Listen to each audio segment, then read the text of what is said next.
안녕하세요. 멋진 아재입니다. 돈 잘 버는 사업가 깡통 차는 장사꾼 100억대 기업 사장 되기 7단계 프로젝트 이렇게 써놨잖아요. 2단계입니다. 2단계는 유망 사업 아이템을 발굴하라. Discover 라는 뜻입니다. 맞는 것 같아요. 유망한 사업 아이템을 찾는 게 진짜 성공할 수 있는 지름길인 것 같습니다.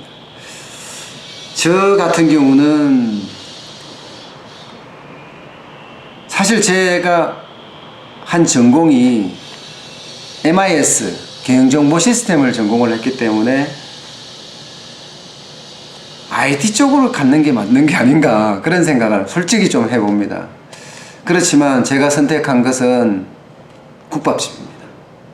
왜 국밥집을 선택을 했느냐, 일단 제가 잘할 수 있을 것 같아요. 자취생활도 한 15년 했으니까 잘할 수 있을 것 같고, 또 경기 상황이 불투명하다 예상이 되니까 밥집이 제일 좋겠더라 이렇게 예상을 해서 사실은 이제 밥집을 차렸거든요. 근데 결론적으로 보면 경기가 나빠지니까 밥은 분명히 먹을 거다 하는데 먹긴 먹는데 집에 가서 먹더라.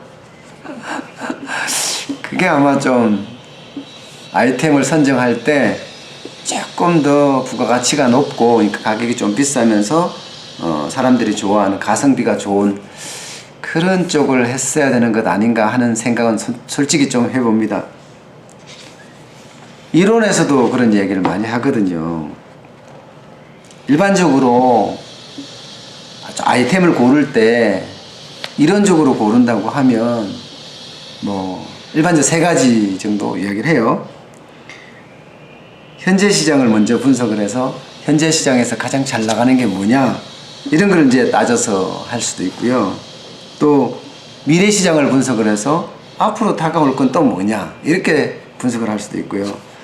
그것도 아니면 왜 해외에서 일어나는 전시회 같은 데 많잖아요. 그런 데를 참석을 해서 해외에서 이제 벤치마킹을 하는 거예요.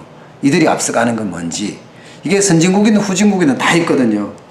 그거를 먼저 찾아보는 게 좋을 것 같아요. 그때 가장 중요한 거는 뭐라고 하더라도 내가 잘할 수 있고 또 시장이 필요로 하고 또 손님이 사는 것 이것만 선정하면 된다고 해요. 쉽죠? 근데 이게 쉬운 게 아니라니까요. 말은 편해요. 내가 잘하고 시장이 필요로 하고 손님이 찾는다. 말은 편하죠. 그렇지만 이거는 이론이고 현실은 진짜 어려워요. 현재 시장에서 파헤치고 파헤쳐서 내 아이템을 찾아라. 진짜 좋죠. 진짜 좋죠. 일반적으로 보면 소비자가 찾는 것, 또 금기된 시장에 들어가는 것, 뭐 이런 것도 현재 시장을 분석해서 갈 수 있는 방법 중에 하나예요. 옛날에 보면 꽃을 든 남자 아시죠? 남자 화장품 시장에 진출을 했잖아요. 그런 게 아마 좀 먹히는 것 아닌가 이렇게 보고요. 좀 전문적으로 들어가 보면 소비자 측면에서 뭐가 좋은지, 소비자 측면에서 뭐가 좋을까요? 기본적으로는 불편한 걸 편하게 해주는 게 좋잖아요. 그죠? 그 다음에 공급자 측면에서는 야, 비싼 제품을 싸게 공급하면 잘 팔리지 않겠느냐 이런 거잖아요. 그죠? 시장 측면에서 보면 아까 말씀드렸던 검기된 시장에 들어가는 거예요. 그런 업체들이 꽤 많아요. 그런 업체들이 예를 들어서 말입니다. 옛날 업체 중에 하나인데 민들레 영토라고, 여기는 쉽게 말하면 세미나를 할 수 있는 곳? 뭐 이렇게 생각하면 될 것 같아요. 문화를 파는 곳, 문화를 즐기는 곳 이렇게 설명을 하는데 그 당시만 하더라도 이렇게 텀 프로젝트를 하려고 그러면 공간이 필요한데 공간이 잘 없어요. 근데 그런 공간을 잘 공급을 해서 현재 시장에서 필요한 거잖아요. 대학생들이 그런 공간을 필요로 하니까 아마 그걸 한번 해봐야 되겠다 생각을 해서 성공한 거. 총각내 야채 가게도 마찬가지. 이름을 잘 붙였죠. 그죠? 야채를 배달해준다. 야채는 가서 사오는 건데 배달을 받은. 이렇게 현재 시장을 좀 이렇게 분석을 해서 남들보다 좀 앞서가는 것, 이런 게 참 좋지 않았을까 그런 생각을 참 많이 해보고요. 공급자 측면에서 좀 싸게 한다. 많죠. 예를 들어서 뭐 로봇 청소기를 예를 들면 뭐 삼성전자 거는 굉장히 비싸잖아요. 비싼 거는 뭐 150만 원, 200만 원도 가잖아요. 근데 이거를 뭐 17만 원, 18만 원에 공급한다. 이거 바로 대박이에요. 최근에 뭐 여러분도 아시다시피 독일산 로봇 청소기가 아주 대박을 냈잖아요. 굉장히 싼 가격에 나와서. 그런 거하고 마찬가지인 거죠. 비싼 걸 싸게 이렇게 공급할 수 있다면 진짜 성공할 수 있는 요소 중에 하나라고 생각하고, 금기대 시장은 아까 말씀드렸듯이 꽃을 든 남자처럼 남자가 화장을 한다. 요즘은 SK2 같은 데서 많이 이제 뭐 심지어는 BB크림이 아니라 CC크림도 나와서 남자들이 화장을 하더라고요. 뭐 그만큼 현재 시장에서는 찾으면 금기대 시장이 있을 거고, 그 금기대 시장에 내가 들어가서 성공을 할 수도 있는 거죠. 그죠? 이렇게 현재 시장에서 찾는 방법이 있고요. 이제 미래 시장에 또 찾는 방법이 있어요. 미래 변화를 예측을 해서 내가 먼저 이 분야에 좀 먼저 나가야 되겠다. 그렇게 생각해서 나가는 사람들이 많아요. 일반적으로 보면 여기도 이렇게 나와 있는데요. 바이오적인 분석, 연령 세대를 분석한다. 이머징 이슈 분석, 뭐 트렌드 분석. 이거는 이제 앞으로 어떻게 바뀔 건가에 대한 이야기를 주로 이렇게 쓰는 건데, 연령 세대 분석 같은 경우는 새로운 세대들이 나타나잖아요. X세대니 뭐 I세대니 뭐 새로운 세대들이 나타나면서 그들에게 필요한 게 있습니다. 그들에게. 우리 세대만 하더라도 사실 뭐라 그럴까, CD까지만 해도 좀 잘 적응이 잘 안 돼요. 근데 이제 지금은 USB, 심지어는 요즘은 드롭박스 이런 데서 그냥 공유해서 영상을 다운받아 보잖아요. 우리는 카세트 테이프 이 정도만 이해가 되는 세대긴 하지만, 이제 뭐 저희들도 바뀌어서 그만큼은 알긴 하지만 어쨌든 세대가 이렇게 흘러가고 바뀌어 간다는 것, 그 세대들에게 필요한 것을 공급한다는 것, 이게 이제 미래 세대 먼저 읽고 시작을 하는 건데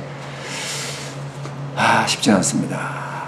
제 같은 머리로는 좀 사실 거의 불가능할 것 같아요.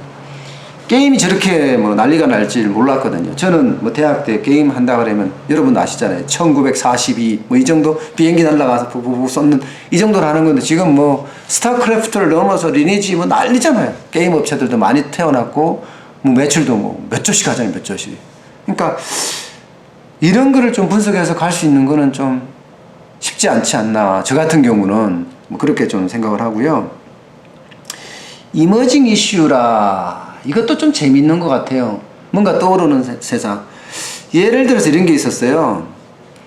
그 어르신들이 시골에 가보면 유모차 낡은 걸 이렇게 끌고 다니거든요. 저기서 아이디어 얻어서 어르신들 전용, 쉽게 생각하면 걸어가는 거를 보조해주는 기구, 이런 걸 만들어서 뭐 판매하는데도 괜찮게 되고 있습니다. 그러니까 뭔가 이머징 이슈가 있어요. 그 이슈, 떠오르는 이슈 중에 좀 괜찮은 이슈들, 거기에 따라서 이렇게 쭉 가면 나쁘지 않습니다. 나쁘지 않습니다. 예를 들어서 혼밥 혼술 조립이 많아지다가 요즘은 아예 HMR, 가정 간편식 유명해졌잖아요. 요즘 편의점 가면 다 있잖아요. 그게 어떻게 생각하면 X세대, 다른 세대가 나오면서 혼밥 혼술적이 많아지고 거기에 필요한 걸 공급한다가 사실 가정 간편식이 되고 있고, 그게 시장에 뜨고 있어요. 또 그 시장 자체가 이머징 마켓이 되니까 이머징 이슈 때문에 더 많이 뜨고 있어요. 심지어는 요즘 뭐 떡볶이도 나오고 다 나오잖아요. 그만큼 달라지는 거예요. 트렌드도 마찬가지입니다. 트렌드도 시대마다 그 트렌드가 계속 다릅니다. 청바지가 유명했던 시대도 있고요. 또 어떤 시대는 백구두가 유명했던 시대도 있습니다. 이런 말씀 드리니까 저 진짜 늙어 보이죠? 아이고, 그러게 말입니다. 순간 이렇게 나이가 많이 먹었더라고요. 근데 어쨌든 트렌드를 따라가면서 보면 뭔가 시장에 대한 이슈도 있고 내가 투자할 요소도 생기지 않나, 이렇게 생각을 합니다. 그 다음에 이제 마지막이라는 게 벤치마킹인데, 벤치마킹이 사실은 굉장히 좋은 창업 교과서거든요.